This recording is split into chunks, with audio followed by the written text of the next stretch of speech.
Hello, welcome to Everything for Pharmacy. In this lecture, we are going to continue with secondary cell culture and the cell lines. In previous lecture, we have discussed about the primary cell cultures, or we can say animal cell cultures types. Okay, so this is the second part of secondary cell culture and the cell lines. So what is secondary cell culture and the cell lines. जैसा कि हमने previous lecture में पढ़ा था, primary cell culture क्या होता है, हम उसमें क्या करते हैं, डायरेक्टली किसी एनिमल या फिर किसी भी प्लांट के टिश्यूज को लेते हैं, उसमें से एक सेल को हम सेपरेट करते हैं और उस सेल को हम ग्रो करने के लिए आर्टिफिशियल मीडिया देते हैं, आर्टिफिशियल कंडीशन देते हैं, ताकि वहाँ पे वो अच्छे से ग्रो कर सके और हम उसे ऑब्जर्व कर सके पार्टिकुलर रिसर्च पर्पज से। ओके, लेकिन अब सेकेंडरी सेल कल्चर में क्या होता है, जैसा कि हमने बात की थी कि कई बार होता है कि जब सेल ग्रो करती रहती हैं तो कुछ टाइम बाद कुछ ज़्यादा ग्रो होने की वजह से सेल कल्चर का जो सेल मीडिया है, सेल कल्चर मीडिया है, उसमें जो न्यूट्रिएंट्स कंटेंट होता है वो धीरे धीरे ख़त्म होने लगता है। तो उस कंडीशन में हमें क्या करना है कि सेल अगर न्यूट्रिशन ख़त्म होने लगेंगे तो सेल डाई करना स्टार्ट कर देंगे एक टाइम बाद।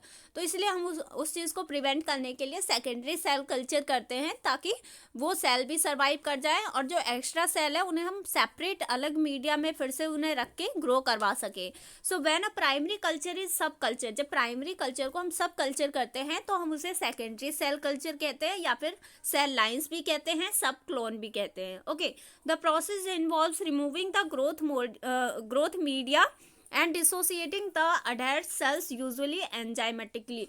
मीन्स इसमें क्या होता है, हम ग्रोथ मीडिया को अलग करते हैं, अलग से फिर से प्रिपेयर करते हैं, और उसमें क्या होता है, जो अडैल्ट सेल होते हैं, यानी कि अडैल्ट सेल जैसे कि जो सरफेस से अटैच सेल होते हैं, उन्हें हम क्या करते हैं, एंजाइमेटिकली डिसोसिएट करके उन्हें सेपरेट मीडिया में फिर से रखा जाता है।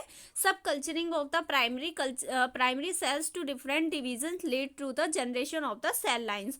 मीन्स ऐसी हम जब सब कल्चरिंग करते जाएंगे, जैसे कि अब हमने सेकेंडरी सेल कल्चर प्राइमरी से प्रिपेयर किया, उसी तरह से फिर टर्शरी सेल कल्चर, और इस तरह से सब कल्चरिंग चलती जाएगी, और इसी प्रोसेस को हम बोलेंगे cell lines. Okay, during the passage, cells with the highest growth capacity predominate, resulting in a degree of genotype and phenotype uniformity in the population।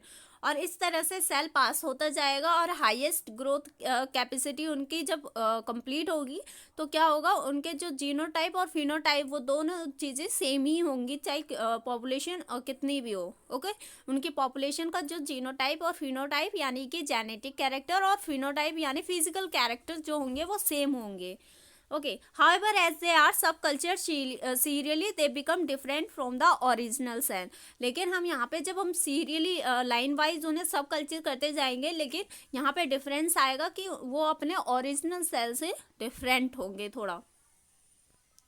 Finite cell lines, what is finite cell lines. Finite cell lines अभी हमने पढ़ा कि cell lines क्या है। Cell line यानी जब हम सब कल्चरिंग करते जाएंगे, अब ऐसा तो नहीं है कि हम उन्हें सब कल्चर करते जाए वो होते जाए, ऐसा नहीं होता है। कुछ सेल्स होती हैं जो कुछ टाइम के बाद क्या करती है, डिवाइड करना, रिप्रोड्यूस करना बंद कर देती हैं। मीन्स उनका जो लास्ट फेज होता है, सेनेसेंट फेज, वो कंप्लीट हो चुका है होता है, उसके बाद हम उसे ग्रो नहीं करवा सकते, चाहे कितना भी अच्छा हम ग्रोथ मीडियम दे दें या फिर कुछ भी दें। ओके, तो उन सेल्स को हम बोलते हैं फाइनाइट सेल लाइन्स, यानी कि कुछ टाइम तक ही वो क्या कर सकती है, रेप्लिकेट कर सकती हैं, सेल डिवीजन कर सकती हैं। The cell lines which grow through a limited number of the cell division having a limited life span are known as a finite cell line। यानी कि वो सेल लाइन जो कि क्या होती है, एक लिमिटेड नंबर तक ही डिवीजन कर सकती है और उनका जो लाइफ स्पान होता है वो लिमिटेड होता है। That's why we called it finite cell lines. Okay, the cell passes several times and then loss their ability to proliferate.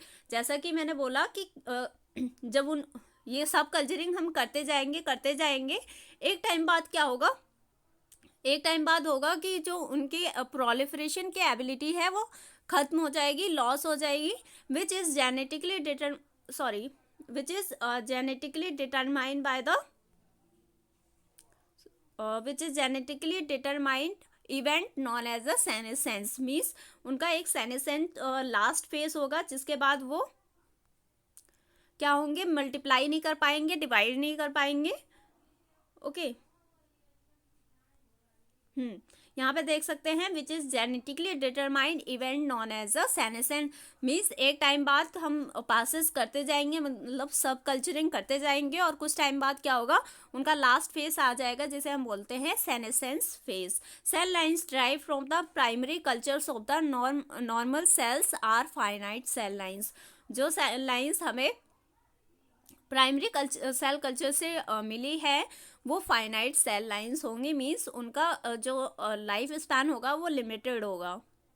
लेकिन दूसरी तरफ हमारे आती है continuous cell lines. Continuous cell lines means इसके नाम से ही सजेस्ट कर रहा है कि कंटिन्यूअस, यानी कि इसकी जो ग्रोथ है वो चलती रहेगी, कंटिन्यूअस रहेगी, कभी भी रुकेगी नहीं।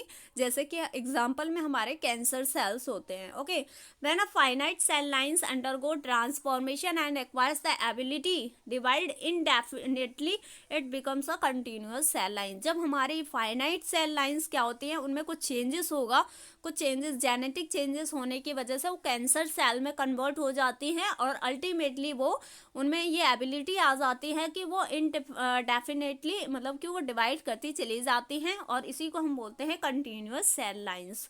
सच ट्रांसफॉर्मेशन, इसे हम ट्रांसफॉर्मेशन के थ्रू भी कर सकते हैं, मींस प्राइमरी जो फाइनाइट सेल लाइंस होगी उसमें कुछ चेंजेस होंगे, म्यूटेशन हो जाएगा। म्यूटेशन यानी जेनेटिक चेंज होना अचानक से, कैन अकर स्पॉन्टेनियसली, जैसे कि यहाँ पे भी बोला गया कि स्पॉन्टेनियसली होता है, और कैन बी केमिकली और वायरली इंड्यूस, और कई बार हम इसे केमिकली और वायरस के थ्रू भी इंड्यूस करते हैं। And from the establishment of the cell cultures from the malignant tissue, या फिर हम कोई कैंसर सेल डायरेक्ट ले लेते हैं।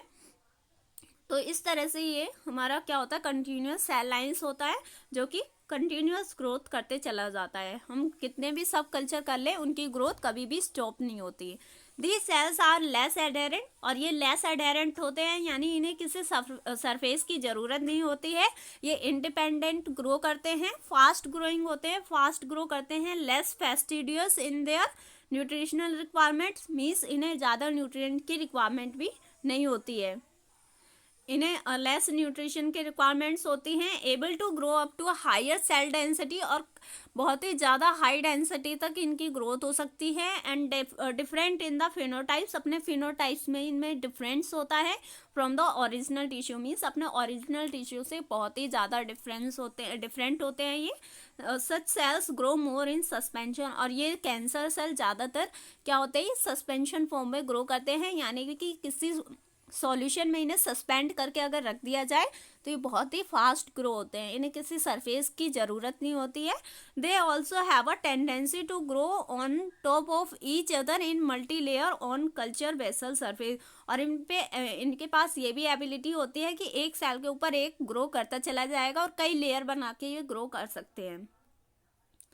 नेक्स्ट है हमारा, इसमें प्रोसेस दिया गया है डायग्राम के थ्रू कैसे सेल कल्चरिंग की जाती है। Animal cell culture, common cell lines, और ये कुछ हमारी कॉमन सेल लाइंस हैं, जैसे कि ह्यूमन सेल लाइंस में हमारा हो गया MCF7 breast cancer, HL60 leukaemia, and the HeLa human cervical cancer cells. ये हमारे कुछ कैंसर सेल होते हैं जो कि क्या होते हैं, कंटिन्यूस ग्रो करते रहते हैं। अब हम यहाँ पे देखेंगे कि क्या प्रोसेस होता है सेल कल्चरिंग का। पहले हम क्या करते हैं, cell isolation by the enzymatic and the mechanical action, means हम मैकेनिकल एक्शन या फिर कोई एंजाइम की हेल्प से हम पहले ऑर्गेन से क्या करेंगे, सेल को आइसोलेट करेंगे, अलग करेंगे। उसके बाद हमें कल्चरिंग करनी है। कल्चरिंग के बाद यहाँ पे क्या हो रहा है, बहुत ज़्यादा ग्रोथ हो गई है, जैसा कि मैंने बोला था कई बार सेल्स ग्रो करती चली जाती हैं, अल्टीमेटली क्या होता है वहाँ पे फिर न्यूट्रिशन की कमी होने लगती है। तो उस कंडीशन में हम क्या करते हैं, सेकेंडरी सेल कल्चर करते हैं। सब कल्चरिंग करने के लिए हमने क्या किया, सेकेंड कल्चर मीडिया लिया, उसमें हमने कुछ सेल्स वहाँ से उठाए, इसमें ट्रांसफ़र किया, और ट्रांसफ़र करने के बाद ऐसे ही सब कल्चरिंग होती जा रही है, क्योंकि ये सेल्स ग्रोथ करना बंद नहीं करती हैं, जो हमारी कंटिन्यूअस सेल लाइंस होती है। Cell division continuous up to the finite division, ये चलती रहती है, यानी कि डिवीजन कभी भी खत्म नहीं होता। Okay, organs having a tumour like, okay, cells isolated from और ट्यूमर कल्चर ट्रांसफॉर्म्ड सेल्स, इनका वही बोला गया है कि जो ट्यूमर सेल्स होते हैं वो कल्चर करती चली जाती है, मीन्स डिवीज़न होता जाता है और उनका सब कल्चरिंग होता जाता है। This is our cell lines. जब हम सेल कल्चरिंग करते चले जाते हैं तो हम इसी को सेल लाइन्स बोलते हैं.